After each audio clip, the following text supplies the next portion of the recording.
the taco, the tortilla is, and I say this a lot. It's an excellent vehicle for food, and we're also giving them, it's a low commitment. We're talking about Right. like, $4, 3.50, $4, uh, and you're not spending. You didn't like that? Well, it wasn't a huge commitment. You didn't spend 25, $35 on a Right. plate. You can get 3 or 4 tacos, a bunch of different flavors. That's a story of civilization. It's a story of culture. It's a story of humanity, and that's what food is. That's what food is.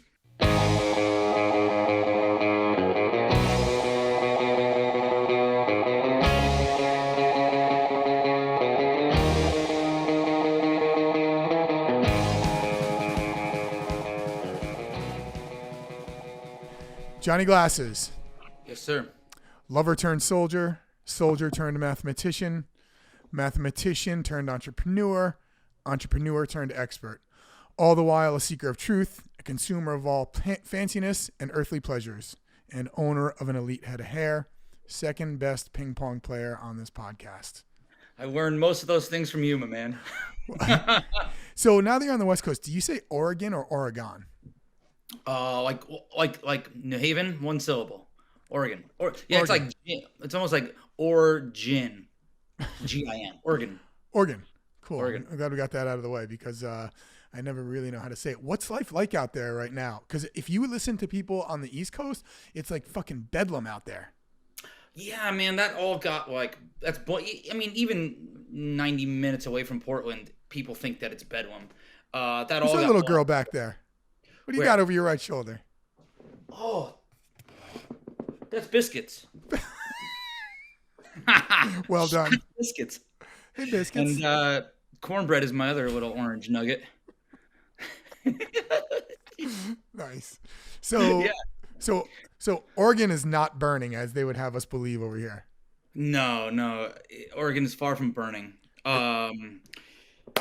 Yeah, man. So yeah, I mean, Portland had some like intense kind of blocks and sections back in the summer and maybe even early fall, and then around the election time that kind of came back up. But Portland took a serious hit as far as like the identity and the culture of restaurants and the dining because of all this, and it's gonna take a while for it to come back. So many places closed because that big city probably, I mean, probably much like Boston. I don't know. Maybe a lot of people just kind of went. They didn't have to be in the city anymore. Jobs weren't there, so they went elsewhere. And I mean, Portland has been a city of hips, like musicians and bartenders and artists, Right. and free love and people. And it's just like, and all that stuff was taken away, and so it's really, it kind of crashed the city a bit. I mean, it's real that the homeless population's out of control. There's tons of camping on the sidewalks in front of businesses. It's sad. I mean, it's sad that's there seems like there's a lot of, especially on the West Coast, there's a lot of these, like, there's a lot of homeless, but there's a lot of like wanderers. It's like a lifestyle. It's like, Right. there's all that mental health issue stuff, but How far are you some from Portland? people, it's a choice. 85 miles. Okay. So straight down I-5. We're right south, 85 miles. And what do you near the university? So Corvallis has university. Corvallis has Oregon State, which is a Pac-10 school. The Ducks? I'm not a. But yeah, so we've got. I mean, it's probably so Corvallis is a city of 55, 60, just under 60,000, and then like 20,000, 25,000 at the university. Big university, and then Eugene is another city, like 30, 40 minutes south of us, where Oregon, U of O is, University of Oregon. How far are you from West Lynn? Oh man, West Lynn, home of your boy. You know it. Yeah, West Lynn is just outside of Portland, so we're probably like an hour and 10 minutes from West Lynn. Yeah. So when COVID hit and everything was shutting down, how did you guys stay afloat during that time? Did you have to was there a period where you could conduct no business whatsoever? Yeah. Listen, before we get all this, I just want to tell you, I'm super blown away to be on your podcast. Number 13. Listen, I love listening to your podcast. I think that I'm like, I think I'm gonna fly at the wall at 808 Orange Street. We used to live together. I don't know if he does, he keeps that under wraps, but it's awesome. Listen, I'm honored to be here. I just want to tell you that I'm honored to be here. Well, I appreciate it. I And anticipate this being one of my top 13 best episodes. that's all I'm shooting for. um, yeah, so we got shut down March 16th, and that was a Monday, and we were going to open the next day, Tuesday. So we opened Taco Vino 4.5 years ago. January 2017, we opened, and we that early 2020 had been a busy January, February, early March, and we kind of saw Europe closing. We kind of saw like bars and restaurants there closing, but I didn't think it was going to happen. I thought we would have had the option to like space stuff out. I thought we would have had the option to maybe like do outdoors, but right away the governor pulled the plug, and I believe it. I mean, it's all a blur. I believe it was. I believe it was like 8 weeks that we had to be closed. So and I've been thinking about this, like, your gym and my restaurant. I think they have some parallels where, we work really hard to, kind of establish some kind of consistency and like, how many students are going to come to your class, how many customers are going to come in for lunch every day. It's unpredictable nature of the business, but we had gotten to a point where things were predictable, and we never thought like we always thought, things will slow down at some point. We'll have to adjust. We could buy less product. We could hire less people, staff less people, and kind of adjust our model. But we, never thought the plug would ever be pulled. And a lot Right. of people thought that. A lot of people are in the same boat. I think But a big problem with the service industry is service industry business models are largely dependent on the number of people that you can service. And when the government decides to put, false parameters on the number of people you can service, it really throws a wrench into your business plan. You've got to make a certain amount of money to pay the bills. And I don't think right, they right. considered things like that. Yeah, yeah. It was pretty severe. So that next week we had like a produce sale on the sidewalk, and we're slinging avocados. We had 8 cases of avocados and limes and oranges, and so we did a little produce sale. We gave a bunch of stuff away, and then we were just like, what is going on? What can we do? But my partner, Business partner. business. All business, baby. My partner lost his childcare. We were trying to think of other things to like do that we could do, like other kind of meals to go. But just like the framework of with our kitchen set up and like our product and what we're known for, it was too hard to like do anything out of the kitchen for people to pick up. It didn't. Also, yeah, I mean, the amount of labor it takes to produce what we produce, it was not going to make it work. So we thought about a lot of things, but during that 8 weeks, man, no, there was nothing we could do. I did do a wine sale. I hope the OLCC is not listening, but we did do. I put together like a list of an inventory of our wine, and I went around for 2 days delivering wine and sangria and margaritas to people, to kind of just generate a little cash flow. That sounds fucking awesome. Dude, it was awesome. It was great. I had a little route, slinging, going door to door for 2 straight days. I mean, people. The great thing. One of the main great things is that like, the town that we're in is super supportive of small businesses, of our restaurant, of our staff. It was overwhelming how supportive and how like that kind of like connection that we felt. So the community really rallied behind us. We were fortunate. We're fortunate for a lot of reasons, that we're known to be, super consistent and very good, and very reliable. But we've also had like 3-year track record of pre-COVID, so people knew Right. what to expect. There were some businesses that like had just opened and then got hit, and those guys like they didn't have a track record. People didn't really know that they were out there. So those kind of businesses, kind of really struggled. But yeah, for the 8 weeks, man. So we struggled. We have been working on another business, and pre-COVID, probably in what is it, 19 September 19, we signed a lease for a building right around the corner to open up a little ice cream shop, and we're going to open up a little pop and pop made from scratch ice cream shop. and try to like offer a little dessert and after dinner spot. And we would have opened May 2020. And so what being shut down helped us. I mean, in some way, like we were able to spend more time there painting, like doing construction. We did everything ourselves. So like that's how we spent most of our time. We weren't going to hire contractors anyways. We were gonna do it, but this gave us some more time to do that. And then COVID kind of put the brakes on that after more shutdowns and all this kind of stuff and time. Did But you get it up and running? it's not. We are gonna do pop-ups this month, so we like kind of the yo-yo that Taco Vino has been of being. So last summer we had a really busy summer because we added out more outdoor tables, and then the winter was really slow because we got shut down again in the winter. But so and just the unpredictable nature, like you were saying, we just didn't know. We all that was taken away from us. So my partner and I are working operators. We're there all the time. We didn't have. Our plan was to staff up so we could take some time back to be at the ice cream shop, and we was just all hands on deck for him and I just to get through the year and all that stuff. So the ice cream shop is we're gonna do pop ups at the end of this month, 3 days a week next month, and July we'll get it going full bore. But yeah, we made like 4 flavors so far, and it's very close. But What are they called? I got a red velvet. Lovely. I got a professor velvet. I'm sure that's going to be a hit with the young 20-somethings. Listen, you want to come out here and scoop a little bit, scoop a little ice cream. I mean, luckily the gym survived. Otherwise, I'd be looking for a couch and a job behind the counter there. I mean, we might need some security at the ice cream shop. I haven't seen any mezcal come out of your glass yet, so I just Right. want you to I'm catch up. right now. I'm drinking wine. Oh, you're so sophisticated. I know.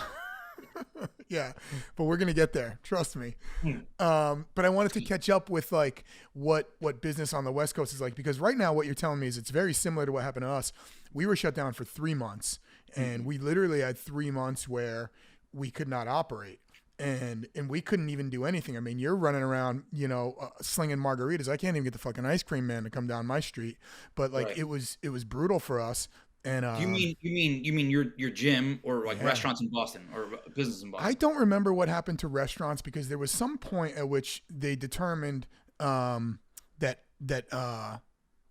some businesses were necessary businesses, and I think restaurants were able to, if they could pivot, like you were saying, to takeout and things like that, you could do it. But we couldn't. They didn't give us an opportunity to make any sort of pivot. They just closed us down. And my big argument was, the liquor store up the street is closed. I love drinking, but there's no way that the liquor store is essential and health and fitness in a time of a pandemic is not essential. I get it. Like they made a blanket statement with all fitness facilities. They didn't Yeah. start to chop it up into like little sections and say, okay, cardio facilities can be open, but obviously like jujitsu gyms were like, sweating and, drooling all over each other. I get that, but we could have pivoted. There were ways that we could have done things. And everybody said, oh, go online and go online. Well, we can't go online because you need a partner to do jujitsu. So that was a little bit tough. And I raised a little bit of hell over here because the city of Boston, I said, who's consulting on the fitness industry? And they said, well, we have one consultant for all small businesses. And I was like, you guys got to fucking be kidding me. So we were closed. Yeah. We were closed for 3 months. And honestly, we lost, I would say, like 60% of the revenue in those 3 months. But if it weren't for the diehards and the guys who were like, I want somewhere to train when I come back, I would have shut the door. But those guys were like, they kept us through. They got us through the rough months, and I'll forever be appreciative of those guys. So I like what you did with the Carlson Gracie seminar. You were like, listen, you were like, I don't know what you said, but it was spot on that you don't forget. Like you remember what those guys did for you. We got another one coming next Friday. Same deal. People that Yeah. carried me through the months where they couldn't come into my gym and train, but they still continued to pay. And I'm going to do that as much as I can for those guys, as long as I can get seminars in. So that'll kind of hopefully, pay it back to those guys. Yeah, man, it's very similar out here. I think the gyms and the fitness facilities had a really rough go of it. They were kind of like the forgotten kind of industry. Because fat fucking politicians go out to eat more than they go to the goddamn gym. And yeah, and you know what the problem is that, and we saw this with the restaurants too. It's like they're just blanket statement everything. They're not taking into account maybe your facility, maybe like anything. Like there was no we don't even get like text alert. Never in the whole year has the state ever put out like a text alert to like let anybody know the current protocols or the current like risk factors for the counties. Like the Oregon has been so like so you know it's unfortunate. There's so many things that they could have done better. They never reached out to anybody. They didn't reach out to restaurants and say, hey, you know, yeah, and then the whole thing with the PPP is another thing where like where the federal like did these like blank these like blank kind of coverages. But yeah, you feel like you're lost. You feel like, boy, you get taxed to death as a small business owner. You're paying payroll taxes and all these taxes, and it's like, who's looking out for us? Nobody. We're like grocery stores. The grocery store here has a sign that you can have 400 people in it, and like all I want to do is have 30 people spaced out in my restaurant. Right. I can't do that.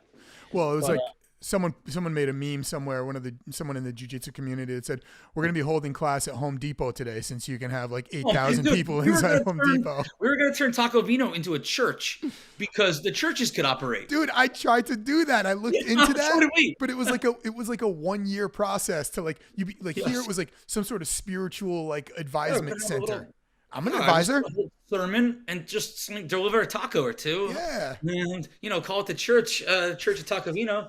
I'm not going to pay any taxes, and I could have been open 7 days a week. Yeah. Those sons of bitches. Sons of bitches. The goddamn churches. So we got shut down for those months, and then after that, even it was like we were allowed to stay open, but only for one-on-one training. So like I could only have 2 people in the facility at one time, plus like one had to be an instructor. Right. So we kind of finagled through that, and we did this kind of like I basically booked 45-minute training sessions all day, so that like if you wanted to come in with someone, you would book it online and you could come in and train. And I'd have someone sitting at the desk, just making sure nothing happened, and you could just roll or work out with your buddy. And then so we did that for forever, how many months that was. And then we were able to do eventually a bunch of like the little bullshit like classes and stuff, like 18 people, 20 people, whatever. But yeah, I mean, it was so I'm a Bank of America customer, and fuck them too. So the first time but they offered the PPP, I was at the door the morning the bank opened. I have 8 accounts at Bank of America, 8 business accounts, and I never once borrowed money from Bank of America. So when I walked in to apply for the PPP, they said, you can't even apply because we've never established a line of credit with you. And for someone to underwrite a loan would take 30 days minimum. And the government is forcing us to get these loans out so fast that we're not accepting applications from people who don't already have a lending agreement with us or arrangement with us. That went on for like 10 days. And so I got in an argument over here at one financial center. Security guard came over. I let that slide. But I basically was like, you can't be proud of where you work to these people. So I walk out the door. Like a week later, they say, okay, we fixed it. We can let you apply. They had all sorts of problems with links here and links there and this and that and uploading the documents. So eventually I got my application in, but the money had run dry because Harvard and Potbelly sandwiches and, like Tom Brady, they all took PPP money. Yeah. And we got some money on the second tranche that came around, but it's like we were lucky to make it through the first time.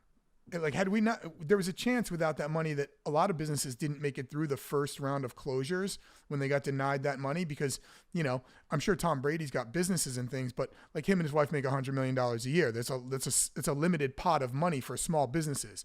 All they did was say, all they said was, has your business been affected by COVID? Boom, blank rubber stamp, you get it. And same thing with me. I went to that Monday morning. I bank at Wells Fargo, #fuck Wells Fargo, and put that in the quotes. Yeah, I will. That's going to be the line of notes. And they had given online, there was a piece of paper form that I had to fill out. So I filled it out. I'm in line in the drive-through, and then I'm trying to give it to them, and I'm like, not knowing what the next step is. They're like, sorry, we can't do it. All the money is gone. Wells Fargo was out of money before on that Saturday and Sunday. All they did is usher in their big clients so they could write as few applications as they can and still get that 1% or Get that whatever. 1%. Yep. And all they did was care about their big clients Yep. because they were going to make that money anyways. And it's disgusting I mean, how little. I mean, I hope that the government in the next few years does some oversight. Um, but I know people who have businesses, software companies, that didn't take a hit.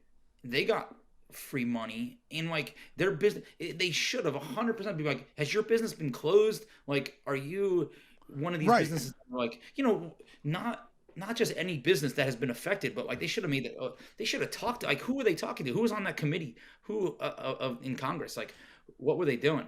Dude, those people don't care. I mean, it's like No, anything they don't else. care. No, No, you're right. It no. was it's a shame.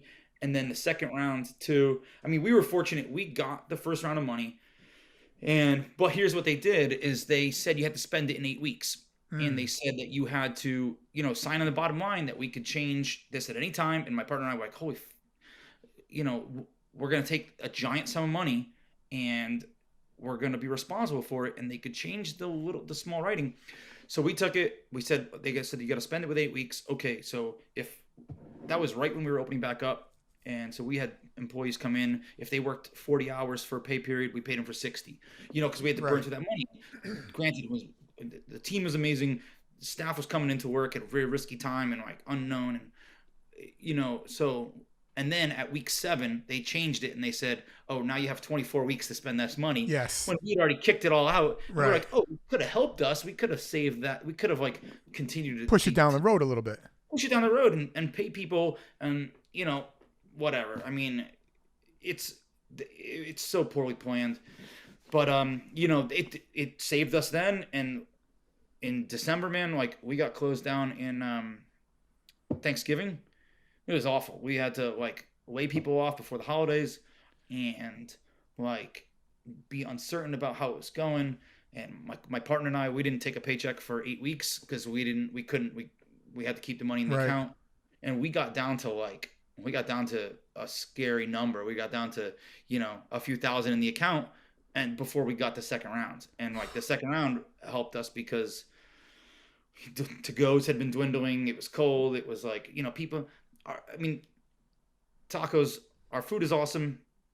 It's meant to be eaten right when it's made. Right. That's what we built the business around. That's how everything's structured. We're not structured as a to-go business, but Right. it works. Soggy tacos. It's fine. It's good after 20 minutes. It's not what it should be. Yeah. Nothing But is. no, yeah, God.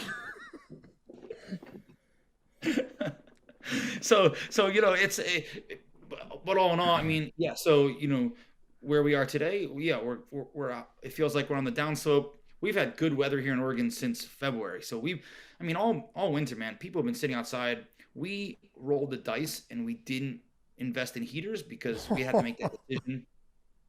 Like in November, we had to make that decision to buy heaters, get them shipped and delivered, and all this kind of stuff. Spend a ton of money that we really didn't have when the state was shutting down restaurants and said you couldn't even do outside. They weren't even letting you Right. serve that. So we're like, why should we spend $12,000 on a risk? And so we didn't. And it turned out to be a pretty dry winter here, which is unfortunate because we need rain. But like in basically end of January, early February, the rain stopped. It was and that's what here Corvallis, like we're in a little valley. We get a lot of rain shadow over from the coast mountains to the Cascade Mountains, and it rains quite a bit. It's rainy. It feels like it's kind of weird. Have you ever been out here? No, I've actually the furthest northwest I've ever been is San Fran and Oaktown. It's like a little secret. Like people say it rains a lot, and I think it's to keep people away. I mean, everything feels wet out here, but it's like never raining in the winter. That's how it is. It's like 35, maybe 45 degrees. It barely gets to freezing. We get very little snow. People can't drive in the snow out here, but that's what the weather's like. Anyways, we didn't have we had a pretty mild winter, and so people were sitting outside and people were eating tacos. I mean, a couple of days, people were sitting outside eating tacos in the rain. It's It's crazy. it's crazy when I walked around the neighborhood here, some of the places that did have heaters. And let's be fair, I mean, you didn't invest in the heaters, but those things don't do a goddamn thing. No, They don't keep. You got to be sitting right up against it, borderline catching your back hair on fire for any of that for that to even work. But right. people And were then the doing thing it. was, they said you could have a tent, but it had to be open on three sides. And we're like, what are we doing here? Like, what is going on? We can't have any. We can't like. I get it, but it's such a weird thing that to navigate, and I get it, to try to make rules for everybody. It's kind of Right. hard, but still, I don't know. They never once showed that restaurants were a cause of um, COVID. They never showed gyms. Or Never gyms. showed that it Yep. was a super spreader. It was always like 1%, 1.5%, like not any higher than the grocery store. Gyms were at 0.6%, and Yeah, that's so unfortunate. It's so crazy. we Where was the reopened. Dude, yeah, it's data driven, not date driven. That's what the jackasses here were saying. Well, look at the fucking data then, bro. It was to the point where here, we reopened for the summer, July 17th, I think, somewhere around there, and like in limited capacity. Since then to date, we have just under 20,000 check-ins. Obviously, it's like people check in several times a week. So 20,000 times since then, people have come in for a class.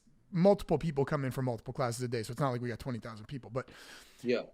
to my knowledge, reported to me, we've had 6 cases of COVID in my gym. All 6 people, we were doing these pod training sessions so that I could contact trace. Like if you came in and you got COVID, you only trained with 7 other people, not 70 other people. Yeah, smart. So I could say, okay, these are the people you've trained with. All of the people, all 6 of them, got COVID from outside the gym. 5 of them came in and trained since contact with the person that they believe they contracted COVID from, and none of them spread it in the gym. Not a single one of them. So You wearing masks while you're training? no. No. In Massachusetts, so they did put out a matrix, which was very difficult to find. And what they did for indoor athletic events was they kind of assigned levels of risk. We're the highest level of risk. And then the level of risk corresponded to the stage of reopening we were in.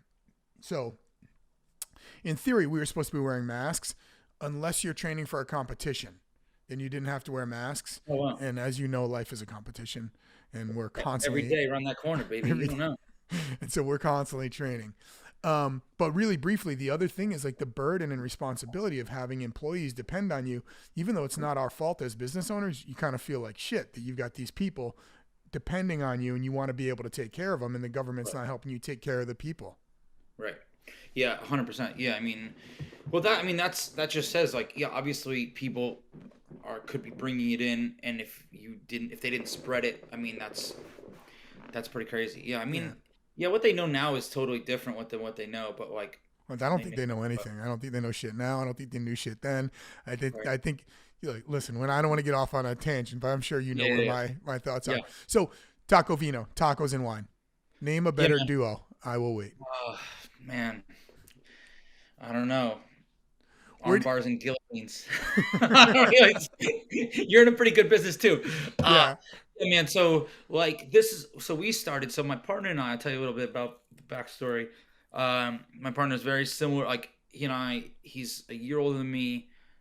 We met working at another place in town, and uh, it was the country club. I was hired to run the country club and like revitalize it and bring a new spin, do something fresh, and I was excited about that, and kind of like break out of this old mold guard that they had going on. And so I was brought in to do that. And Jason, my partner, had previously been the chef there, and his restaurant was closing that he was in downtown Corvallis, and he came back up and we met and we hit it off.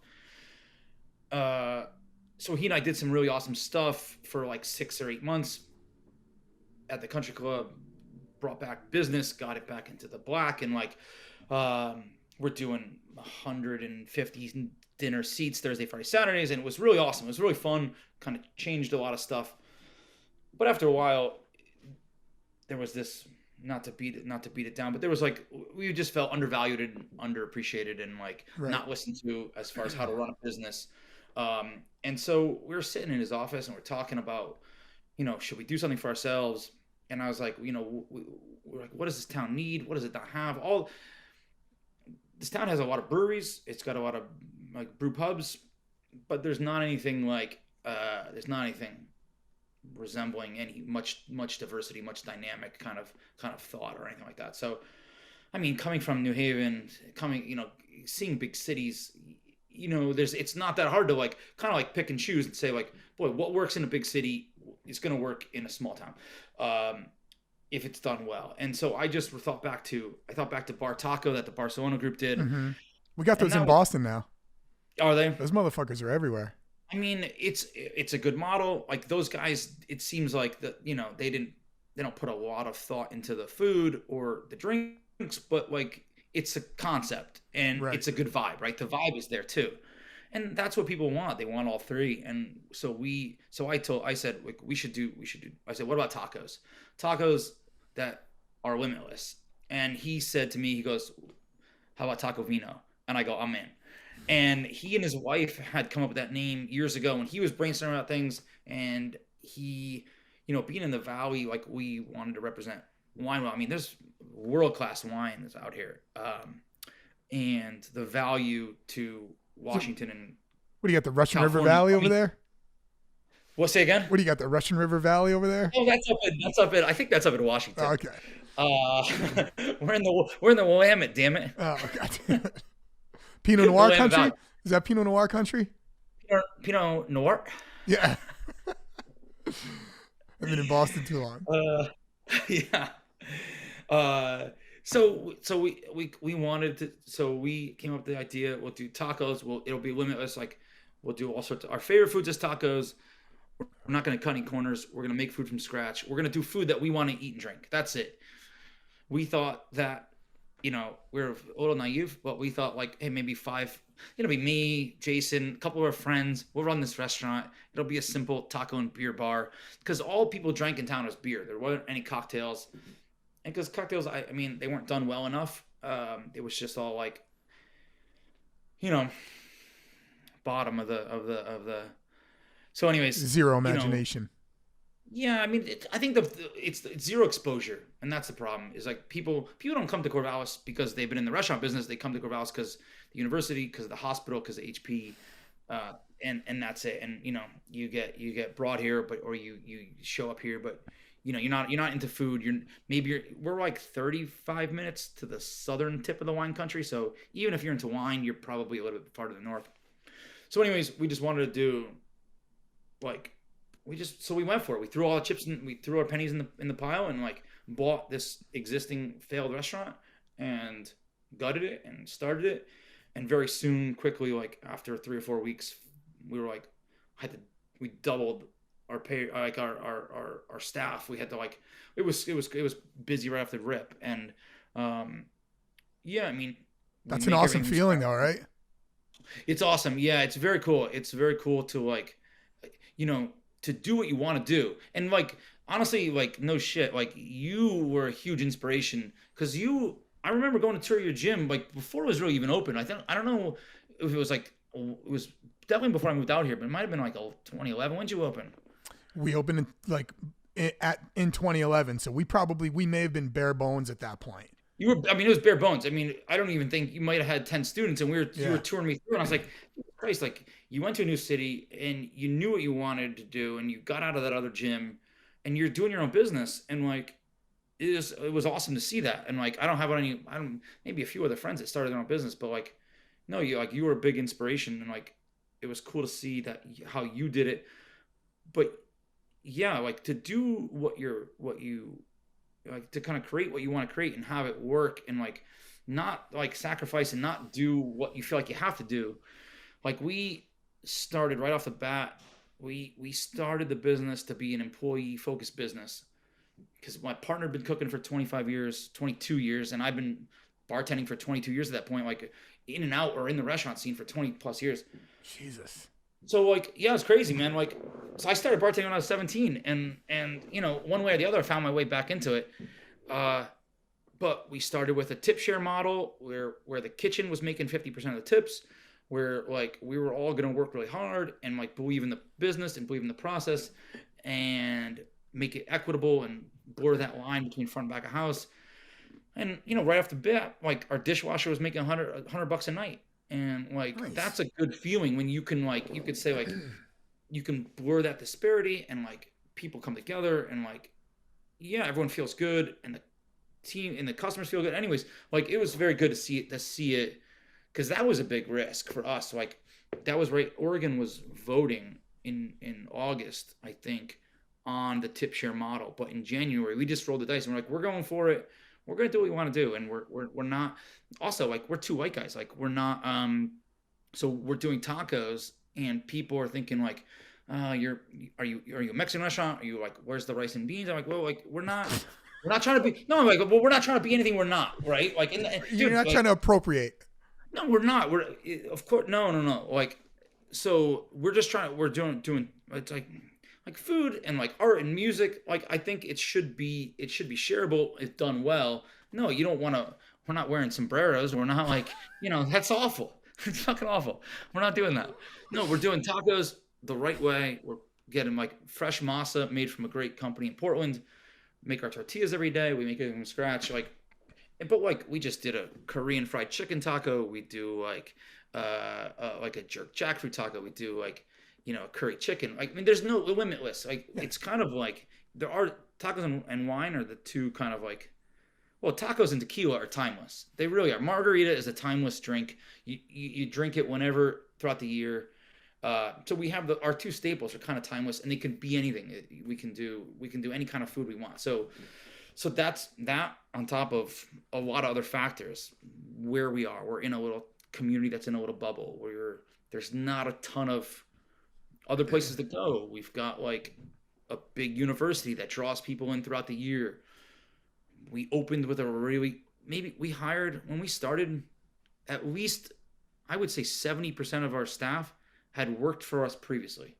We brought people Right. from the country club, people that Jason knew previously. So we had a tight knit team that knew what we expected, knew what we wanted, and like we just started really good. And that's what you have to do. Like you have to your first impression, especially in the restaurant business, like you have to start pretty good. And we started limited. We started like we didn't try to do too much right away, but we grew into it. And then honestly, like today, we still have I'd say 25% of our staff is been there from day one. That's awesome. They're So like, you yeah, go ahead. treat your staff right, and you treat your customers right, and also Yeah. you have food that people can like. I think food has more of a role than just nourishment in society, and has historically. Yeah, man. I think like we have the opportunity to when people go out, like we have the opportunity to take them somewhere else and to try Flavor to Town. figure out maybe where they want to go. What's that? You take them to Flavor Town. Oh, baby. uh, yeah, occasionally. Once in a little late night Flavor Town. Yeah, you have that opportunity to like take people away and transport them and like or take care of them and provide a little service and like hospitality. That's what it is, and also give them something they haven't had before. I mean, I've always that's what keeps me coming is like I love learning about food and wine and beverage and sharing it and then keep learning it and sharing it and like it's endless. It really is. It's endless. And people have been drinking wine in the world for centuries and centuries and centuries, and maybe not called a taco, but the act of taking some sort of a breaded substance and then putting a Yes. meat and a vegetable on it and rolling it and folding it has been around forever. And people have been doing Forever. I that in mean, Ethiopia and all parts of Asia, throughout Greece. I mean, that happens everywhere, and it happens in lots of different social settings, yeah. before war, after war. The Vikings and the Germanic tribes would get together, and when they were deciding to go to war, they would just get shit faced while they were talking about should we go fuck these people up. Which, I mean, that's great. Yeah, That I sounds mean, you good. need you need that encouragement, you need Yeah, that belly, you need that like, that extra sense. Yeah, I mean, like, the tortilla is, and I say this a lot. It's an excellent vehicle for food, and we're also giving them, it's a low commitment.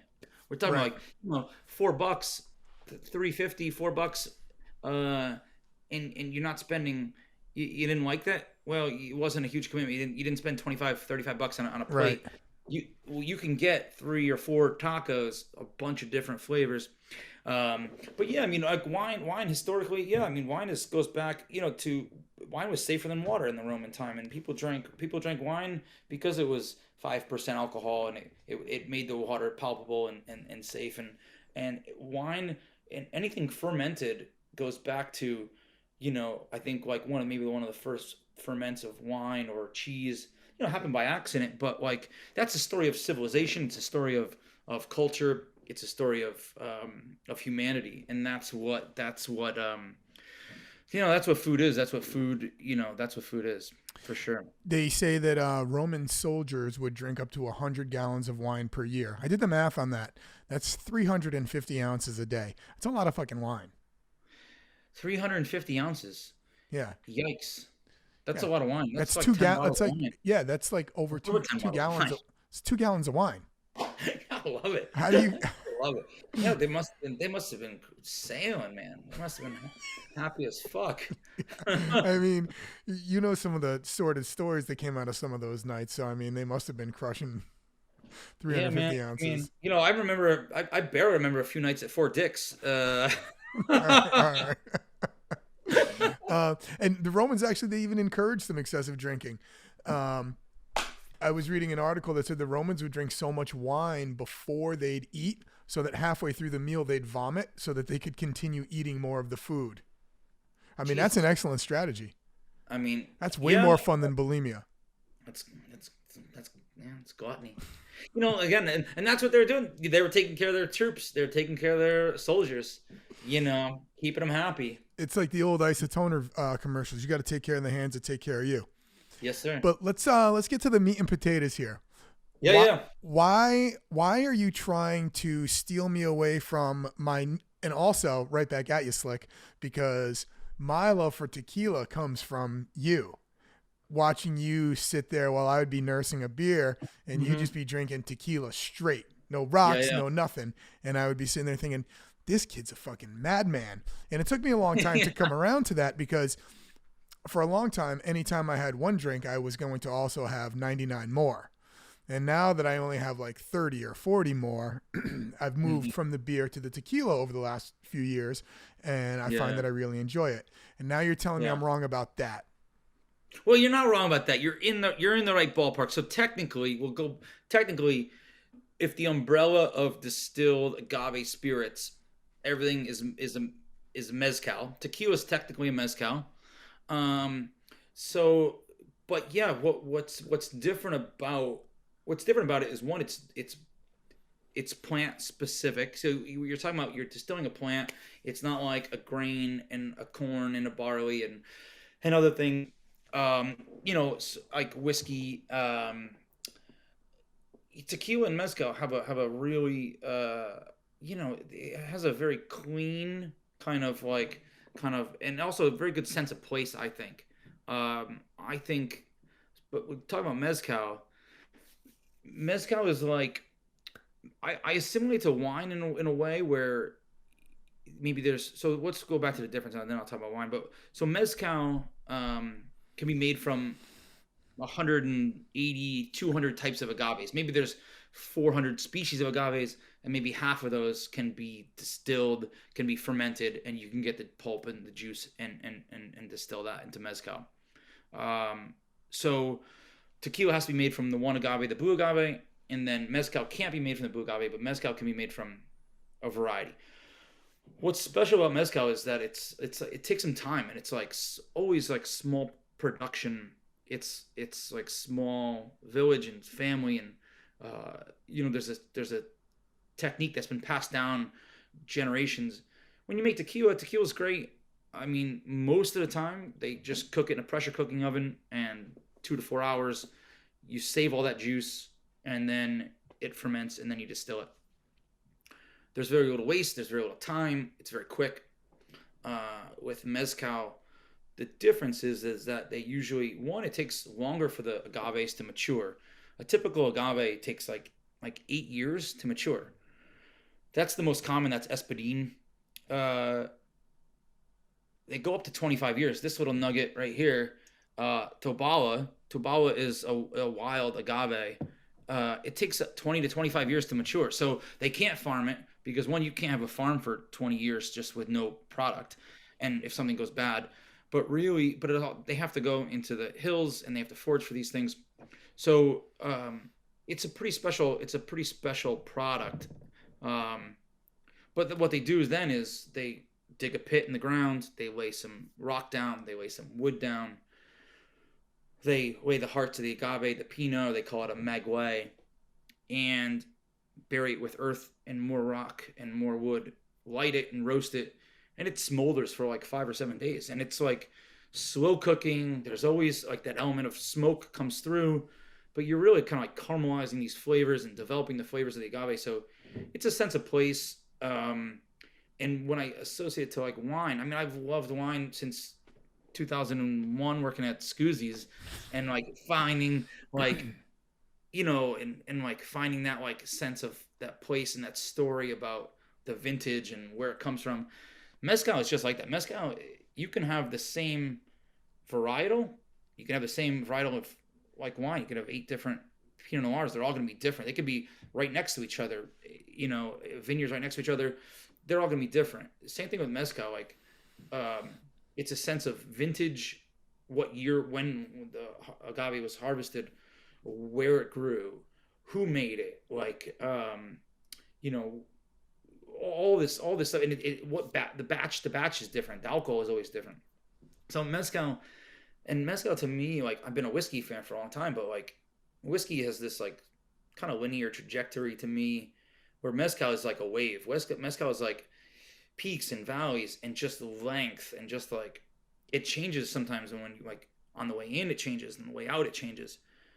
So it's certainly great in cocktails. And I fell in love with mezcal at Timmy's bar, at Ordinary, when I would drink a mezcal Negroni or a mezcal old fashioned and get that like change that whiskey flavor to a smoke flavor. Kind of came from drinking scotch, but mezcal had that different like sense. And now, finding sipping whiskeys, there's these mezcals are meant to be sipped. They're meant to be like, they're great with food. They're great after a meal, but it's a great sipping beverage. And like tequila to me might be a little bit more linear too. Maybe it has a little bit more nuance, but mezcal, they're not done in barrel. So there's no barrel influence. You're just getting the plant, you're getting the distiller, the mezcalero, you're getting like that sense of terroir, like wine or anything else, that sense of place. So now that we got a little brief education on that, yeah. let's take a quick break. You hit the head, do what you got to do. And what I'm going to do is I'm going to go and get all those mescaline. Did you just say mescaline? I'm going to get all those mezcals. I'm going to slice up some oranges, and I'm going to bring that beautiful dust over here, and then we're going to do it one by one. What's up with the orange flavored stuff? So you sent me this orange salt, agave worm salt. Yes. Why orange flavors? And you also had me get orange slices. So like typically, like mezcal, and here's what you should do. And not to take anything away from tequila. And I'd love to know what kind of tequila you like to drink. I mean, I love good silver tequila. I drink a little bit of reposado tequila. But good silver tequila on the rocks with an orange twist and like that orange oil, like that's an all day summertime feel. Like 86 to limes. What's that? 86 to limes. Get on the orange slices. Lime. All right. Lime, can be a little bit too acidic. And actually, like we've been playing with a little bit more like lemon juice in cocktails, which has that acid, but also a little bit more sweetness. But with tequila and mezcal, I mean, I'll serve tequila with oranges now because it's just a little sweeter, brighter. It brings out a little more flavor, and it's just less acid that like it's gonna like kind of like close down your palate. Yeah, it's the combination of the tequila and the lime that like makes you feel like a rough Saturday morning in college where you were drinking shit tequila all night. Yep, I'm trying to get the kids away from that. That feel. Yeah, knowledge is key. So this is chili lime worm salt. So what they do is you maybe have seen or heard of the so sal de gusano. Some mezcals would come with a worm in the bottle, and that was kind of marketing. It's not even really a worm. It's a pupa of a bug that lives in a weevil that lives and eats the magway, the agave. So it's not even a worm. It doesn't do anything. It doesn't get you psychoactive or anything like that. Unfortunately, but it's just a clever trick. Uh, so what typically in Mexico, you will get either some chili lime worm salt, some roasted crickets, some roasted ants, and like you'll dip these into the chili lime worm salt, so like a little mezcal, and start crunching on some some crickets. It's super good. It tastes like popcorn. I like the I like the salt with the orange. It just contrasts the flavors, and it's just a little bit like it's a little taste of something Mexico. spicy and something salty and something sweet. Yeah. All right. So the first mezcal you have, Wait, before you tell me what it is, how am yeah. I preparing this? Like, you want me just to dump it straight in a glass? Does the salt go on the rim? What are we working with? So you have a little board there with the oranges. Hey, I got a Uh, plate. I got a plate. yeah. Put a little of the salt, like a little quarter size. Rim it. No. Put a little quarter size pour on the plate, and then Okay. you're just gonna dip your orange into the salt. Drink the mezcal, suck on the orange. Okay. It's really meant to cleanse your palate in between the mezcals, opposed to anything else. It's not supposed to enhance the mezcal. It's not supposed to it's just a little palate cleanser, a little refresh. We starting with number one? Let's start with number one. We're not going to go in order because I think that number. Let me find out what I sent you. Um, yeah, let's go. We're gonna go 1, 2, 5. All right. I don't know how many glasses do you have there. I got 6. Okay. Yeah. I mean, because what I would recommend is like to go from one to the other, and that way you'll pick up a lot of the differences right away. All right. So here we go. I got a little dust. I got some of the flavor dust. Have you ever had Mm, Dots pretzels, by the way? no. Maybe the best flavor dust on any bagged chip type snack I've ever had. Dots pretzels. Yeah. Look it up. It's good All for right. you. All right. And so, I mean, this is a lot of mezcal here. I mean, we'd be here all night if I drank every drop of every single one of these, and I would not get up tomorrow, right? I mean, all nighter, 45 minutes. I believe in you. I Thanks. believe in I appreciate that. All you. right. You gotta punch his chance to get through this. All right. Um, We're going with number one. I got it in so the yeah, so I think I glass. said about each one is about 2 ounces. Um, and yeah, I didn't bring all these home because a lot of these were at my bar. But I'm drinking maybe number four with yeah, I'm drinking number four with you. The number one is super Wait, so you're smooth. setting me up with 6 drinks here, and you got one?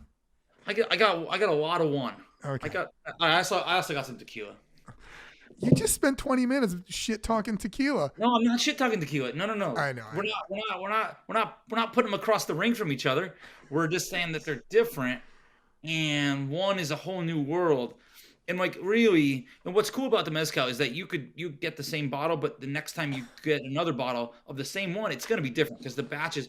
So literally, almost one plant. It depends on the plant, but on average, one plant makes a liter. So like that's a very small amount, and most batches, are 200 liters, 300 liters.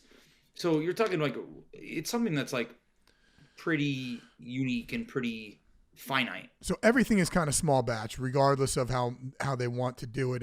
It's small batch by nature. You're doing a If lot of you like spend, you're doing a lot of think locally, act globally type shit, right? It's like yeah, man, I mean, I'm trying to find stuff with a story, stuff that's unique, stuff that like I like that's really good, but also that is worthwhile.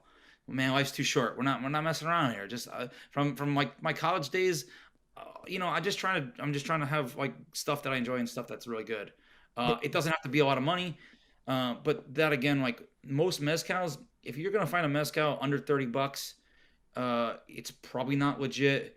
30 in that 30 to 35 to 45 range is probably like a good cocktail mezcal.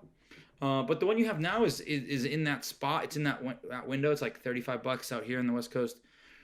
You might be able to find it a little bit less or a little more, but it's super smooth. It's like sweet agave, low smoke. I don't want to say luxurious, but like because that's a little bougie, but it's soft. It's a good introductory mezcal.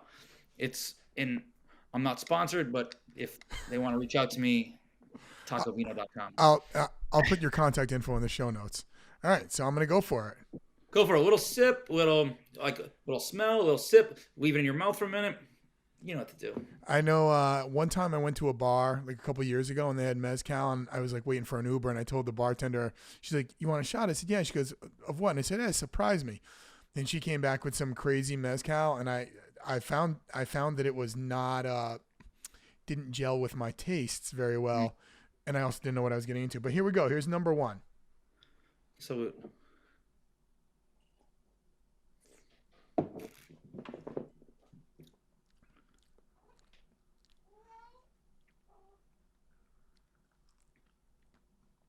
That's something.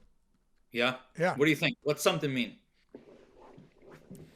It's very different for me because I only drink silver tequilas because, as you know, I'm not a fan of like, it's not smoke I don't like. It's, well, I'll tell you what that tastes like right now in 1 second. But it's the oak I don't like. You know what it tastes like? It tastes like how every restaurant in Tulum smells. So, so when were you in Tulum? I was in Tulum, I don't know, sometime around March maybe? Okay, of this year? Yeah, like 2 months ago, yeah. Can you want to meet me there in July? We can talk about that. We can definitely Right. talk about that. Yeah, I found Yes. it was great. And have you been to the Jungle Gym? No. Oh, it's great. What is that? It's a gym, Yeah. but it's like outside. It's outside on the beach. Yeah, it's a lot of Instagram influencers in there. Right. Yeah. I'm sure you made them pay. Yeah. Yeah. I'm just in there trying to get my workout on so I could go drink and eat all day long. Yeah. But that's what this smells like. What is the wood that's burning in all of those restaurants that smells like this? Oh man, I asked him when I forget, but there is a special wood down there. Yeah. And you're right, it has that smell. You're right. Yeah, I don't know. I forget. Yeah, Tulum's pretty cool. We went down a year and a half ago, and You're a regular down there, aren't you? well, they might recognize me my next time back. So, like, tell me, like, on a smoke meter for you, where is that on a smoke meter? It's a very different smoke than the smoke you get from like an oak cask and like a Mhm. whiskey or like an oaked Chardonnay or something. So it's like, I don't want to use the words like, cause it is bougie to like say, but it's like, it kind of fills my mouth with smoke. It's Mhm. like a whole thing. It's not just on the palate or on the tongue. So I could see where taking shots of this is not good for experiencing it. Well, here's the thing, and I don't recommend shots at all. I Of mean, course not. mezcal should be sipped. Yeah. Mezcal should be sipped, and tequila should be sipped. Like, that goes back to my, Analyphies days when I gave up doing shots. But, you Yeah. know, Same. it should be sipped. Like, we're not trying to sneeze in anyone's face. So there was a time where we did do a shot. I think it was early, like maybe like 5 o'clock on a Friday, and there were a couple of young ladies there, and I think we were trying to make some time. And I ordered. What did we do? Rumplements. It was Might have been rumplements. Rumplements. It was rumplements. I think the bartender got us and gave us like warm They were Rumplements. warm, and we Good. tried to look like big shots. And I threw the shot back, and the warm rumplements violated my palate to such a degree that I spit it out right in this poor girl's face, all over her. And then I tried to cover it up with that I had sneezed, and she bought it. She bought it. Yeah, It's the smoothest sneeze ever. yeah. Gift of the gab. So We don't need to go on where the rest of the night went. But so what's so we're that? gonna go on to number 2 there, right here. Okay. All right, number 2. Wait, before you wait, I think I just want to look at my chart here because I might bounce you around. Okay, yeah, number two. Let's do number two, and then we'll go to four. No, we'll go to two and then five.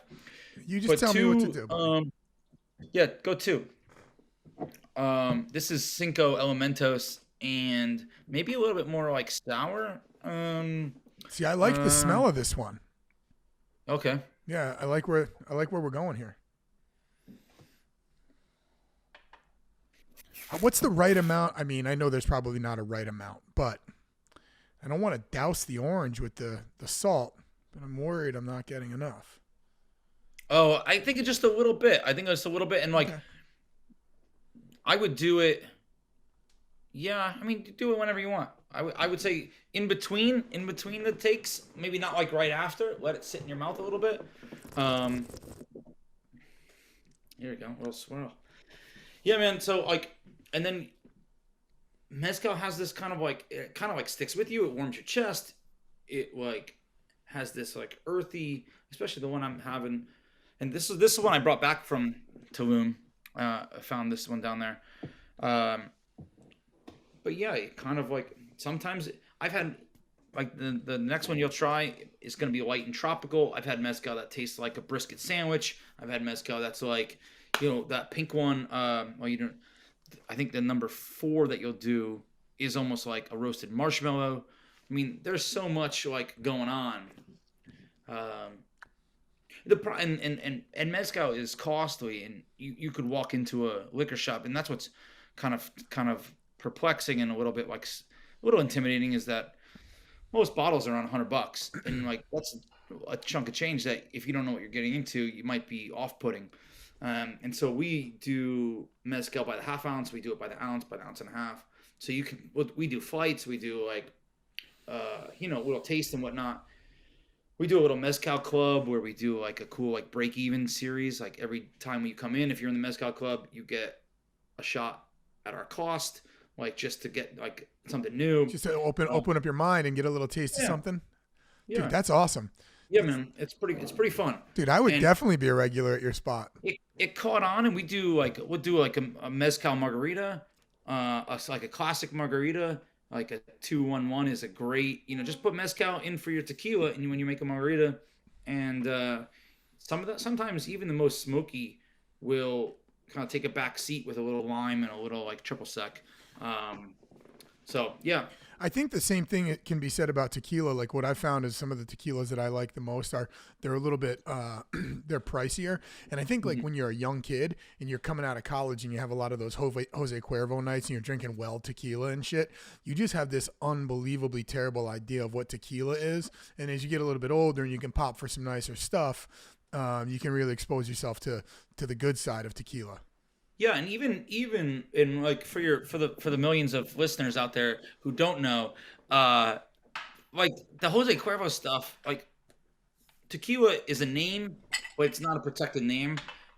Like Champagne or Napa Valley or all these kind of things that are protected. So tequila, um, you want to make sure that it says 100% agave.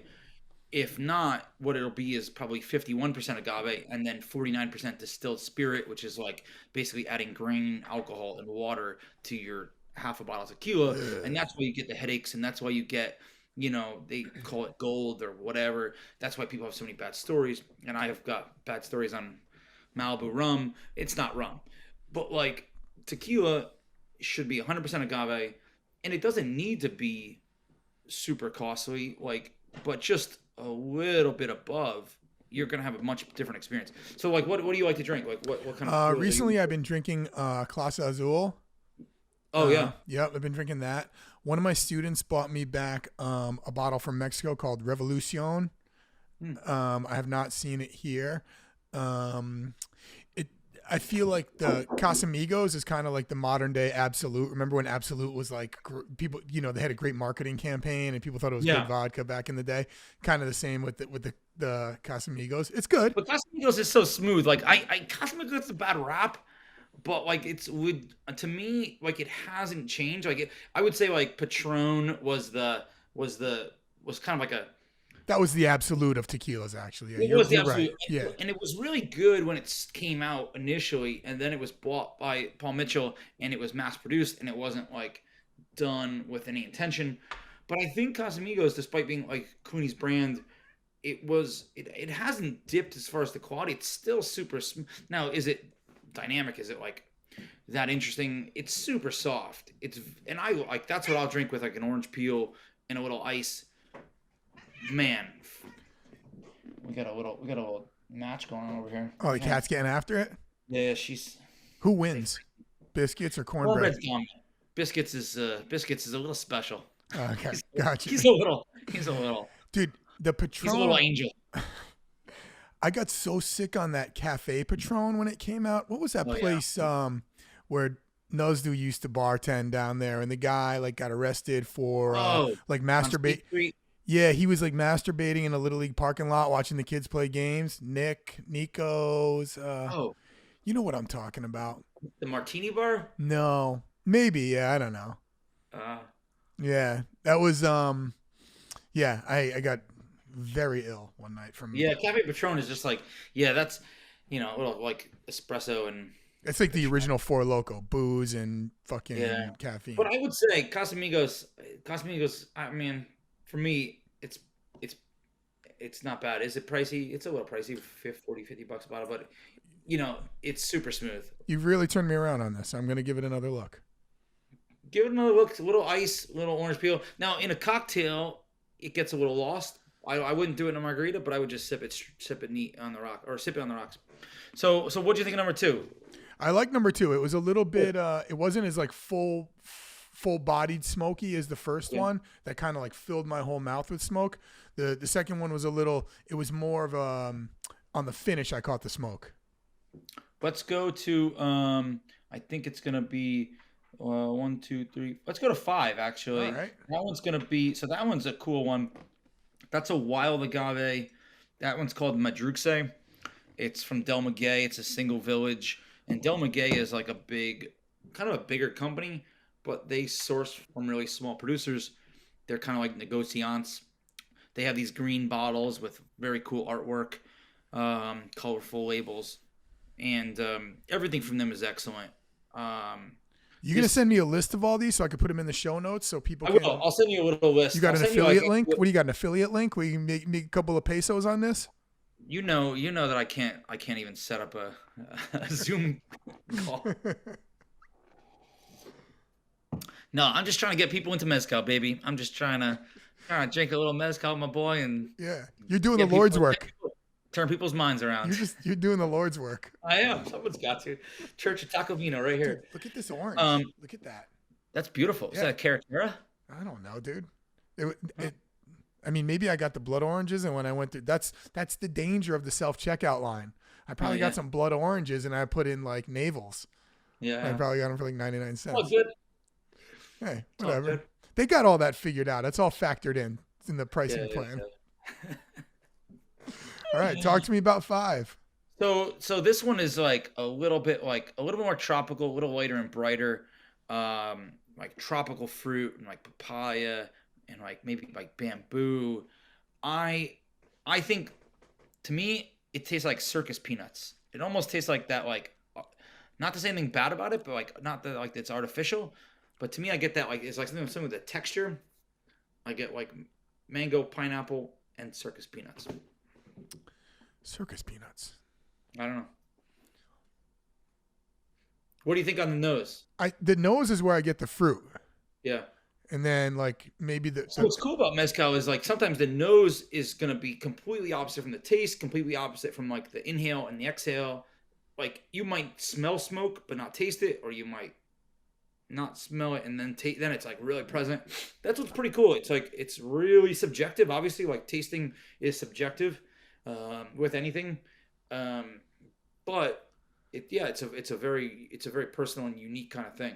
And there's no wrongs, there's no rights, but like it's just trying to like a preference. comes from in here. It's okay. That's from inherent.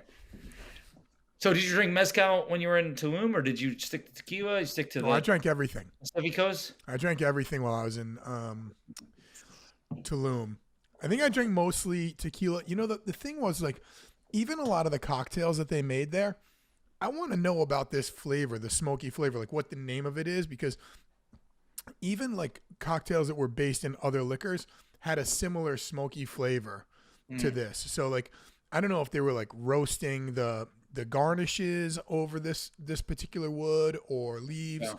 or if they were doing other things with it. But it's that scent that you smelled in all the restaurants. So also, I think that scent might have been to like ward off mosquitoes. Totally, they're Yeah, burning that stuff all the they're time. burning that stuff. Yeah, Yeah, but they are using it in like the wood fires. They're burning it like yeah, I remember that. yeah, and It they had had a that like sweet. It was like sweet and yeah, very distinct, very unique. yeah, and Uh, they had a handful of like the wood fire restaurants there that mhm. were very. This scent was very prominent. I had a blast there. Did you stay on the beach or did you stay like in the middle or No, I downtown? stayed. We stayed on the beach. I forget the name of the place. It was lovely. That's We, okay. You don't have to tell the name. We don't have to. yeah, yeah. They're not going to give you a free room or anything. No, they're So not. But pass them I up. don't even know the name. I don't know Oh the yeah, names of any hotels. I've been, I can't remember one from the other. What's yeah, the difference? But this place yeah, was lovely, and yeah. like we had like an infinity pool overlooking Oh, the nice. balcony, and then the ocean was right there, and yeah, yeah, it was something. Yeah, man. I mean, I love that it feels like yeah. Obviously, it's in the jungle, but I love that the nothing's really over 3 stories tall. There's not these mega resorts. Everything's like real small footprint, Yeah, and it's done well. But it's like it feels modern, but it feels like charming. It feels like hidden. yeah, it's Yeah, definitely awesome. I mean, I think there are a couple of different ways probably to experience Tulum, and I experienced it on like a much more leisurely pace than maybe if like you yeah, went down with the bros and you're yeah, yeah, like at the beer bars and stuff. We didn't go to any of the beer bars across the street. We were like restaurants, and I'm civilized and shit now. yeah, yeah. Yeah. You know, there's plenty. It's plenty of Yeah, but beer if we bars. want to go down, we could go to the beer bars and do some shots and stumble home. Yeah, yeah. Where what are we moving on to here? So wait, so and where do you think that? Tell me about like the smoke meter and like the fruit. Like where did you put that on? How did that taste? I feel like the last two on the smoke meter, like on the nose, is not as high certainly as the first one. Or the other thing could be I'm just getting used to it because I haven't been drinking mezcal, and now we're opening a bunch of these bottles, and the first one kind of punched me in the teeth, and now I'm Sure, getting a little bit more accustomed to it. but yeah, that's definitely possible. But I think that one's a little bit. You know what? Yeah. I got a banana going on in there. Oh yes, Yeah, a green banana. Yeah, yeah, for sure, yeah. dude. Well done. All right, so let's go to. Should have brought some sorbet for the palate. Yeah, I know. You should have brought some tacos. I should have shipped you some tacos. Dude, do you freeze dry some tacos and ship them like Billy Modern? I'm not like Billy Modern, no, dude. Oh God, I would kill for a fucking modern pizza right now. I might get one sent up here. I have these students, and every time they like his girlfriend lives in New Jersey, so when they go back, they drive through. They always Yeah, stop and get me a pizza from somewhere. It's the best. They got Pepe's up here, but I won't go. I won't yeah, go just on the principle that it probably isn't as good as Worcester Square, and yeah. and everyone's gonna be like, oh, this isn't as good. Yeah, of course it's not as good. Go wait in line and do Yeah. it the right way, and But then it's like you're sitting on a mountain of pizza over there. Like you don't know what it's like out here. There's no pizza out here. There's no, I got to go to Portland. There's like one or two spots, but man, I mean, there's good pizza in Boston, but there's above average pizza. There's like I mean Regina's is good, but it's yeah, wildly inconsistent. Wildly okay, inconsistent. But even okay, like their best, like they don't even say it up here, but their best pie. I mean, it's like I mean, it's like it's not even as good as Alpha Delta. uh, oh, that's not good. No, no. I mean No. Alpha Delta's a little bit underrated.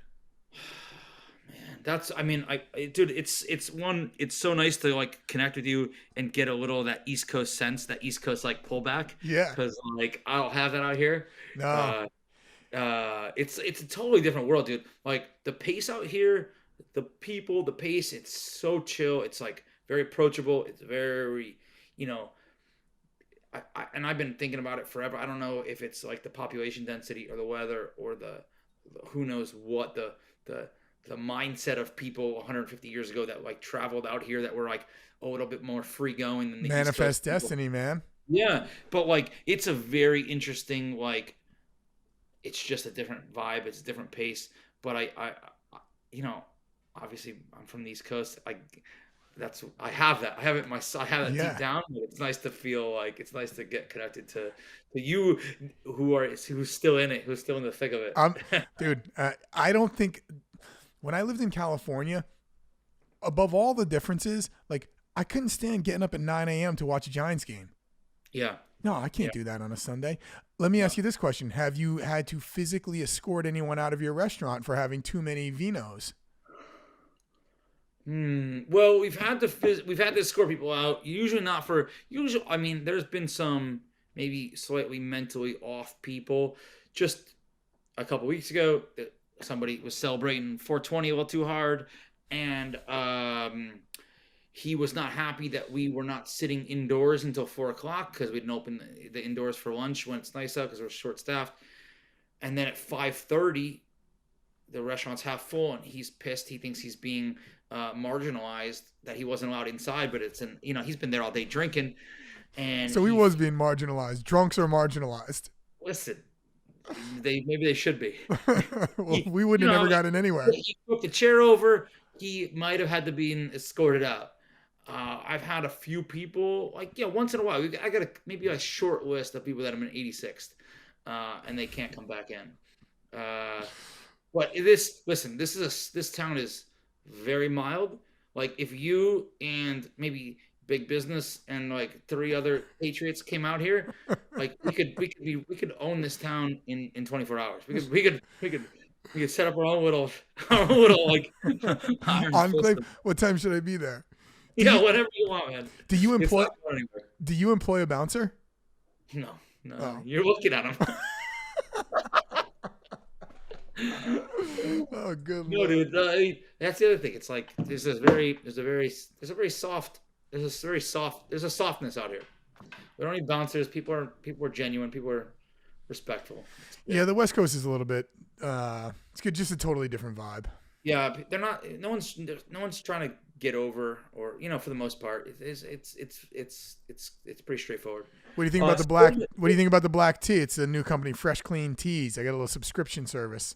They I keep them like it. crisp. They send them every month. I'm gonna try and line them up for a I wish sponsorship. that listen. I got a new one. I got a new T-shirt coming out, and I'm gonna send it to you, and it's gonna come in a tank top too. Oh, So that's what we need. get ready. I need summer tanks. Yeah, it's almost like a Vice City vibe. I dig. I dig. Yeah. All right, so go to number 3, Roger that. and then we'll save number 4 for last. So number 3 is this producer called Olympus, and they do a couple styles. This is Espadine, but the way they roast their mezcals, they're all different. This smells way different already.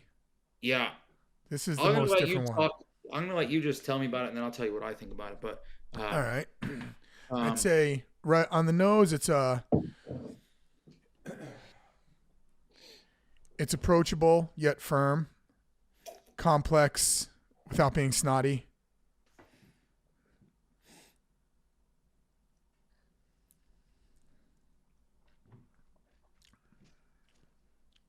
But the taste is very different. It's got like a little bit of a sharpness to it. uh-huh. Like, is it sharp like alcohol? Is it sharp like smoke? Is it sharp like There's definitely more smoke on the tongue than there was on the nose.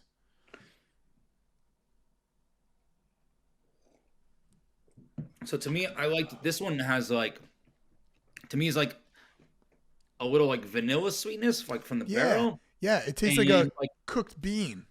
a cooked and to me like what on the exhale I get like a lot of smoke and it makes me think of like the crisp edge of a marshmallow. Like you just charred a marshmallow too much and it's like it's smoky, but it's also got that like sweet vanilla kind of flavor to it. Caramelized. Caramel, yeah. Yeah. Yeah, yeah. Let's Yeah, so have another look at this. Yeah, I see what you're saying on that. so, I mean,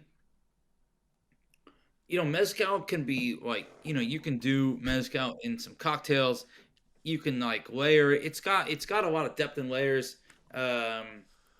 And I think the biggest thing is people are not ready for the smoke. People don't really. Totally. They're not that they don't drink anything like that. That's what I tell people all the time. You are not ready for this smoke. Yeah, that's gonna be your next gym name. You're Yeah. gonna open up a school. It's called Mezcal. You're not. Mezcal Fight Club. You're not ready for the smoke. Your next T-shirt. That's a good one. But it's true. The first time, like I said, when I went next door to the bar and she gave me a shot of mezcal, I was not prepared for the smoke. Well, It it's harsh. I mean, blasted also me. too, like to slam a shot, like you're getting it all at once. It's usually the alcohol's a little higher. I mean, mezcal can go up to be 55, 58%. Um, I think I don't think I'd set anything over 50. But yeah, I mean, shots are intense. It's Yeah. not like again like tequila. That's a difference. Like a shot of tequila, it's uniform. It's like whoop, it's on a flat line. It's gonna go somewhere. But mezcal, it's got a big punch to it. It's all over the place, and then you're getting all those kind of flavors at once if in a large quantity. That's Does it affect like the type of drunk you get? so God. Well, probably. I don't drink. Yeah, it does. Yeah. I mean, it's sneaky. To me, it's sneaky. When I'm drinking, so we do a cocktail, a mezcalrita. If I have like, three of those, I've usually started with some rosé and Uh I'll huh. end with mezcalritas, and then it's like, you know, Yeah. I'm wondering how I got home. Your car's up on the lawn. Looks like it's Yeah, in a three-wheeled motion. yeah, Yeah, brose all day. yeah. All right. Uh, Where are we going? so the last one is a cool bottle that I found in Tulum. It's Tobala. This is what I've been sipping on, and Tobala is a wild agave. It's interesting, like so, the finite kind of scale of mezcal has Number been. 4? Oh, we're gonna go. Yeah, number 4. It's been talked about recently about like can mezcal go extinct because it's this commodity. It's a new kind of thing. It's been marketed and it's a little bit more in demand. It's a lot more in demand than it used to be. And not like whiskey, the whiskey bubble. Whiskey's made every year. Whiskey can be made very quickly with a batch of corn. But if mezcal takes 8 to 20 years to mature, if these agaves take that long, are we reaching a place where we can't plant fast enough, or are we taking out of the wild more than are growing? And there's a few producers that are doing some really cool stuff and that are repopulating the wild for the future. But it's interesting because it's not clear. There's not a lot of rules on where people can go to forage or how far people can go. Mezcal right now, I think it's made in 9 or 10 states of Mexico, and so some of the wild stuff has a there could be a small bubble that we could be nearing. I read something like that a few years ago that agave could be going extinct, but they painted it in the with the tequila brush because most people are more familiar with the I tequila. think that tequila is fine. I think tequila grows pretty steadily and pretty easily. I think and then you get a lot more juice from those plants. Mezcal, you probably get about 40% of the juice. You lose roughly 50%, 55%. So what they do is when they, and some tequila producers do this too. Like I love Fortaleza, and El Tesoro. Oh, I've had Fortaleza, yeah. Yeah, Fortaleza. And if you ever see the still strength, that one, it comes out at like 46%. They don't cut it down. That is super good. Fortaleza is the grandfather. He started Sauza, and Sauza years and years ago used to be super solid, and then sold it. Now it's this watered down like shit. But Fortaleza, he also throws ridiculous industry parties at his ranch whenever. Can we get an Uh, invite to one of those? we were gonna go down. We were gonna go down 2020. This was like we were working on it the year before. And we were gonna take the staff down. We are gonna do a bunch of things, uh, and I gotta reach out to him and see if we can do it. Maybe next year. Well, you Time is let me crazy, know. You let me know if you need an escort. dude. You're in. Yeah. Uh, but yeah, so like those guys. So what when they do what they do with mezcal is they'll roast the agaves.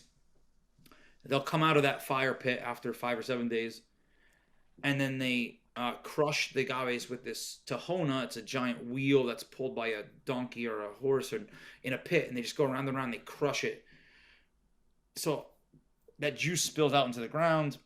They lose it. What they can save in the pulp, they put that into a fermenter. They ferment it, and then it's double distilled, just like tequilas are double distilled. Usually, when they first distillation is around 30 to 35%, and then they distill it again, and that gets it up. So you lose juice in the when it's on the ground getting smashed. You lose it, in the double distillation. But that's what makes mezcal pretty special. It's that there's not a lot going on. There's not a lot to it. I mean, there's not a lot left after that huge process, Right. time and labor. Um, and so that's what like I made wine a couple years ago. Like my first year when we opened Taco Vino, I moved out here and I wanted to like be a part and I wanted to see what it takes like to make wine. So I worked a harvest on my Saturdays and Sundays. So I was working 80, 90-hour weeks at Taco Vino, and on Saturdays and Sundays I would go up to this winery that's an hour away from here and work 12-hour days and make wine. And it's a miracle. It's a miracle anybody makes wine. It's so fucking hard. There's so much cleaning. There's so much it's so intense for like 8 weeks. What were you doing? Were you like walking on the grapes in your bare feet, trying to crush them Yeah, like yeah, yeah, ancient yeah. Greeks, or We what? doing a little. I was doing everything from like bringing grapes in to the stemming to cleaning to pumping over the ferments. Like you circulate oxygen through it. Stabilizations, everything. We did everything, and it was cool. It's a really kind of cool kind of like this guy leading the natural wine movement. He's been doing some really cool stuff. So I was like, just wanted to see what it's like. And I'm like, I can't believe anybody makes wine, but it's like mezcal. Like I can't believe anyone makes mezcal because it takes so much time, and it's like you lose 40%, but you get this. I mean, people do it, and they get this great product, and better them than me. We get to reap the fruits of their labor. Yeah, man. Yeah, I get to talk about it. I get to sling it and talk about it. So this is Tobawa. So this one takes 20 to 25 years. So it's a time capsule. Like wine, it's like a time capsule. This is like, we were fucking around. You were in a singlet in 8th grade, body slamming people. Yeah, when Like, they were I was making like, this mezcal. yeah, when this mezcal is getting made, like it's crazy. It's crazy that this juice has literally been like growing for 25 years, and then it got distilled. This one was from let me see. What's cool, like a lot of them they put the information on it. Yeah, this was 2019. That's when this was made. So 2 years ago. Yeah, it's been sitting in a bottle for about a year and a half. Okay, so it's been in the bottle for a year and a half, and 25 years before that, it's been in the. It's been in the plant. Jesus. Yeah, man. So really, like 27 years. Yeah, 27 years. Yeah.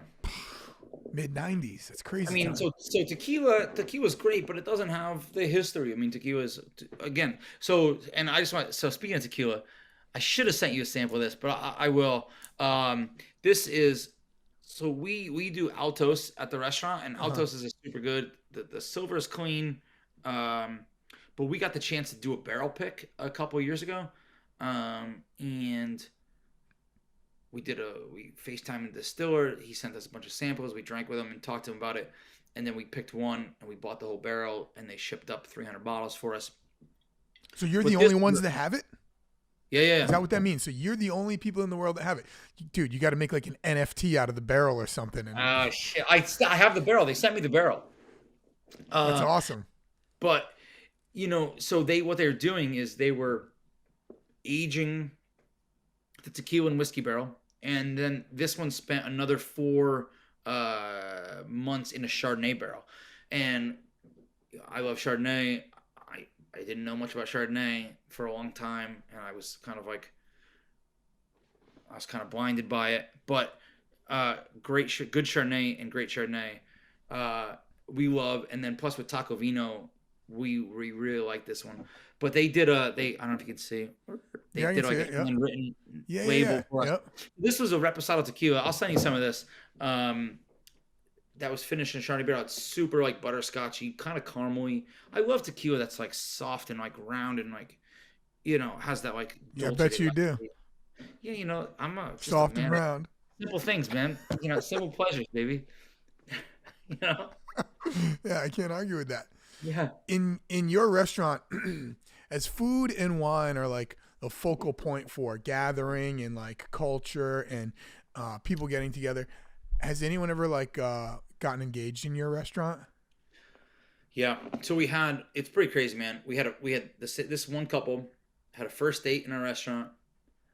They got engaged in our restaurant. They came in after they got married. I signed their wedding certificate as a witness. Fuck it.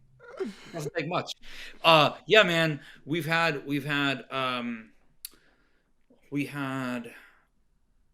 during the pandemic last year this great couple who come in, every Friday.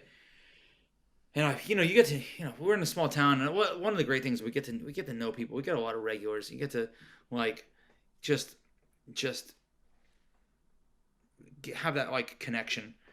These guys pulled up, and for a long time in the pandemic, I was doing everything in the front of the house. We had a skeleton crew in the back. I'm bringing bags to cars week after week. There's not a lot of satisfaction in that. It's not what like we wanted to do. Like we I love what I get to do because it's like a lot of personal interaction. And so week after week, just bringing bags to cars. It was like it was necessary, and but it was hard. It grinded you down a little bit. But this one day, this couple, Ted and I think her name was Annette. I can't remember her name. They pull up and they're dressed to the nines and they get 4 or 5 tacos and I'm like, what's going on? They're like, oh, we just got married and we wanted to come to your restaurant and get our favorite food, even though we can't eat in there. We can't like. Dude, that's We just wanted to awesome. get it to go. And I'm like, dude, that's fucking awesome. And I went inside and I grabbed a bottle of champagne and I popped a bottle of champagne and the three of us like drank it on the street. I poured them like glasses in their car.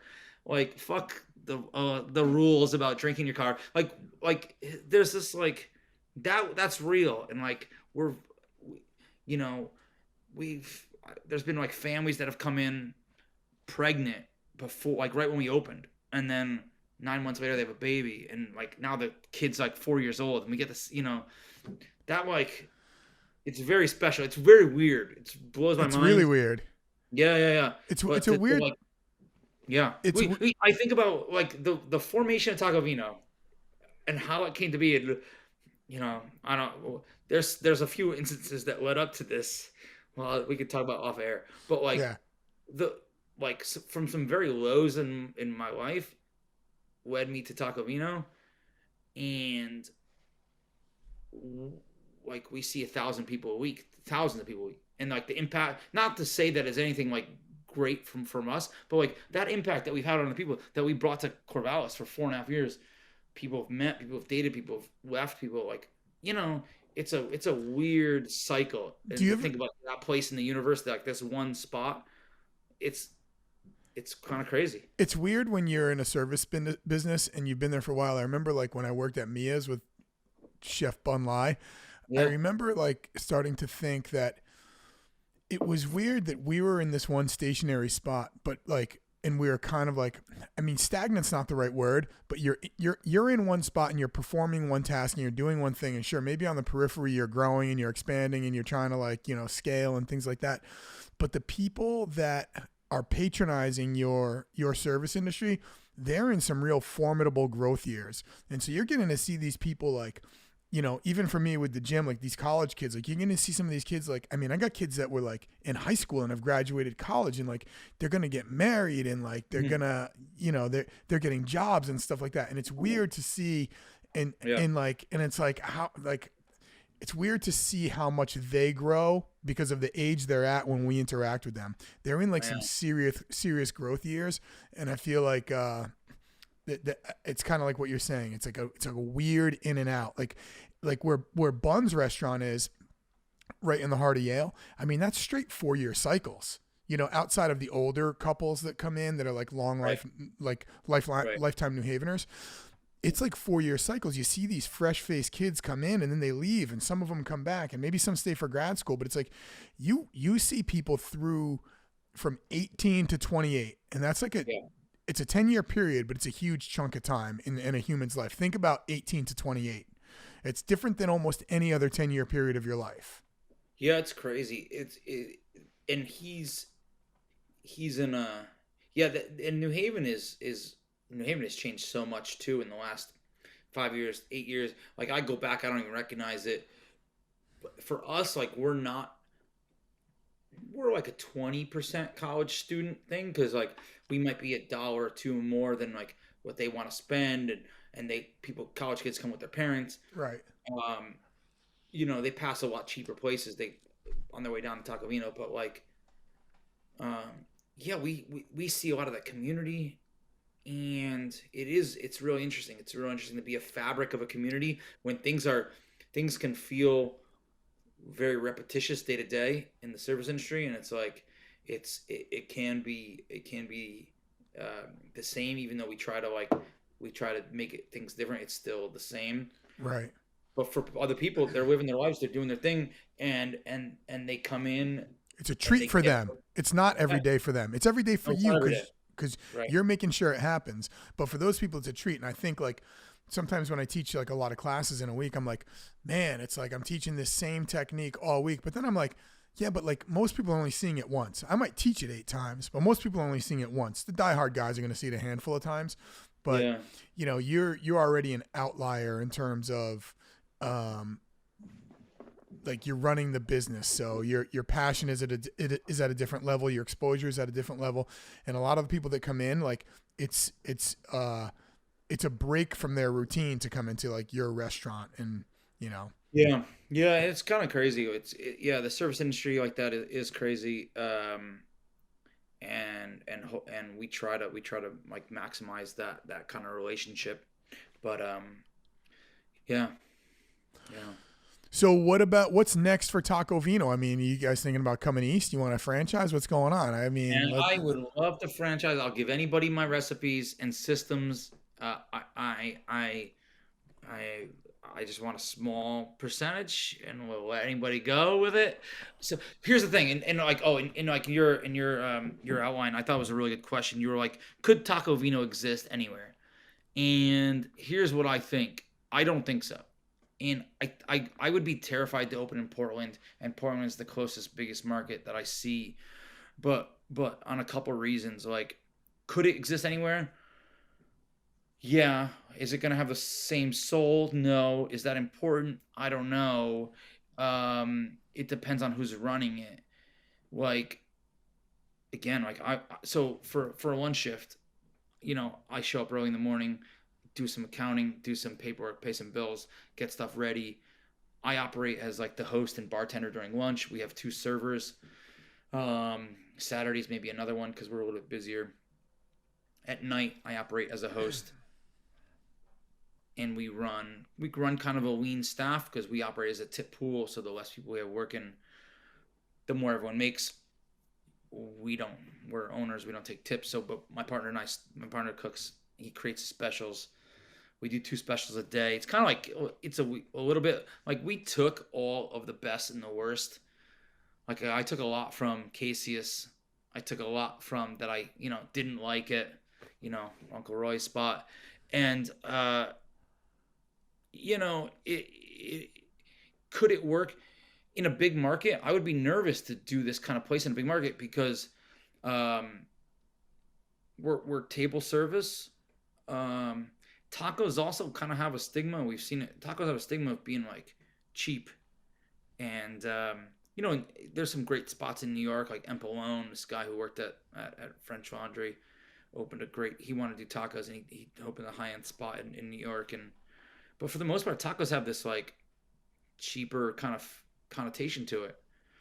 And so people are like $4 for a taco. We're like, yeah, we made everything from scratch.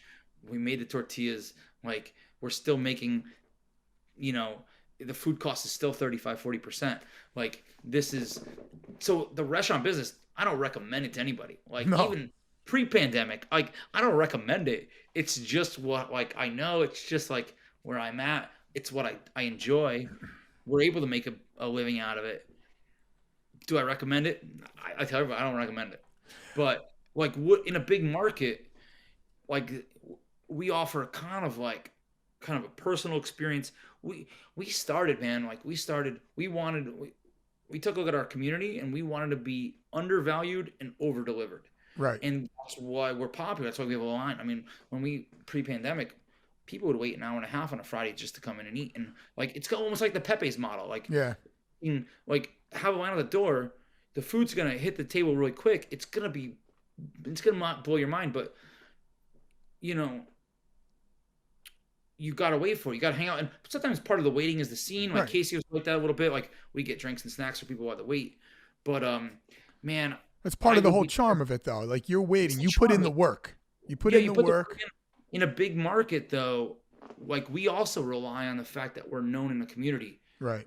In a big market, you when there's a lot of competition and there's a lot of you don't get that like sense of the same people. You have to do a lot more marketing. You got to spend money to get people in. I don't need and maybe there's 10 other taco spots in town. I don't know if it works in a big market. I really don't. I would But be terrified. like Boston is a city of neighborhoods. So even though Mhm. Boston, the city, is a big market, it's made up of a bunch of smaller markets. And I think anytime you franchise something, the risk you run is that the soul of the business that started it and like the culture that developed, you can't make contact with all the customers anymore. You just can't do Yeah. it. So it's like Yeah. if you're gonna franchise, you gotta come somewhere and you've got to run the restaurant, which means the existing establishment that you have there is without you. And so does it suffer at that point? But you can't just send your shit off to someone and be like, "Hey, here's my recipe for mulligatawny," and all of a sudden you're No. gonna And that's the thing. It's like we've had a couple opportunities to do other spots in other locations, and we've thankfully made like the right decision to be like, we got to keep our foot on the gas in this spot. Like, no, doing another like it's it's and I mean it's consuming. Um, owning a business is consuming, taking a step away, like who can do what you do, right? And not to say like, I'm not a black belt at margaritas, but like, you know, who could do what you do? Nobody, because they're not invested like I am. It's right, not like I've right, got some skill, I've got some talent, I've got some experience. It all comes together, but I'm invested. right, I'm not gonna let it fail. right. I'm gonna be there. You got skin in the game and you've got Yeah. passion, and those are the two That's things that I think drive most small business owners. so like we're looking at other opportunities. We've talked about doing a Taco Vino 2 in town because some people don't come because they know there's a long wait and they're like, I don't want to wait. Um, we've talked about like creating another restaurant where our current employees almost as like a reward for the people that have been with us and like, hey, like you can have sweat equity and you can be an owner in this business and you stick with us and like you grow with us, you'll be taken care of. Like we don't need, we don't need to take 100% of all the profits of all the future businesses. That's it's kind of crazy. Like I don't want to do a business like that. I want to do a business that where we take care of our people that have been with us or people that want to be with us, grow with us. The ice cream shop that we're doing is going to be set up like that. Um, you know, it is scary to like think about doing more restaurants. Um, But but it's not nearly as scary as thinking about going to work from 9 to 5. no, it's not. And in this market where there's a need and there's niche and like our biggest risk, and we talk about this all the time. So my partner's father-in-law runs a major accounting firm in Philly and handles huge clients. And he looked at what we were doing and he's like, guys, there's 19 other places in your town that do tacos. And we're like, yeah, but they're not. It's not gonna be what we do. It's not like we're not just doing tacos. We're doing like a signature like artisan meal in 4 bites. and you're gonna get 3 tacos. And so, and he eats his words every time that he comes in. It's kind of nice because like he's like, I can't believe it. I can't believe I was wrong. I can't believe it. You know, our biggest gamble was, do people want better, and do Right. people want, and they do, and people want better. People want to be like exposed to new things, and they don't want just the bare minimum just to get by. And in this town, I mean, this town has got a little old money. It's a university town. It's got like a lot of um, um, options. So like our next spot, like there's a lot of niches that could be filled. I mean, you know, yeah, I just need the people. Right now, it's just like, boy, Man. we need people to do it because I don't want to open a restaurant and have other people run it because I know people move on, people don't care, Right. people, and that's the risk. It's that risk isn't worth it. Right. And Boy, those give me people. somebody who wants to run a restaurant for 5 years, and great, let's do it. You know. Well, let me tell you something. If you open a restaurant on the East Coast, you can count me in. I'll work the door. I'll work the kitchen. I'll do whatever. Good. Um, so here's what I'm gonna do. I'm gonna Yeah, cut this thing off, but I want you to stay on here for a little while longer. We'll have a couple of pops and I'm tell us. good. Listen, Yeah. tell me what you thought of this. Did you Which like one is this that? one? Number 4? Yeah, this was number 4, and then you got to give me your favorite. Like, you just got to pick one and tell me which one you want to drink What was again. the third one we had? Oh, that was the Madrukse. That was the tropical That's the one I liked. soy It had banana one. Yeah, it had Yeah, like the banana in it. yeah, yeah, Yeah, that was yeah. my Solid, favorite. solid. Dude, thanks for doing this. Your Yeah, mezcal knowledge is off the charts. It's elite. It's like yeah. salon quality mezcal knowledge. I'm very impressed. And let me turn this recording thing off, but don't hop off the Zoom. We'll sit and have another cocktail. All right, listen, appreciate it. Yeah, thanks, brother.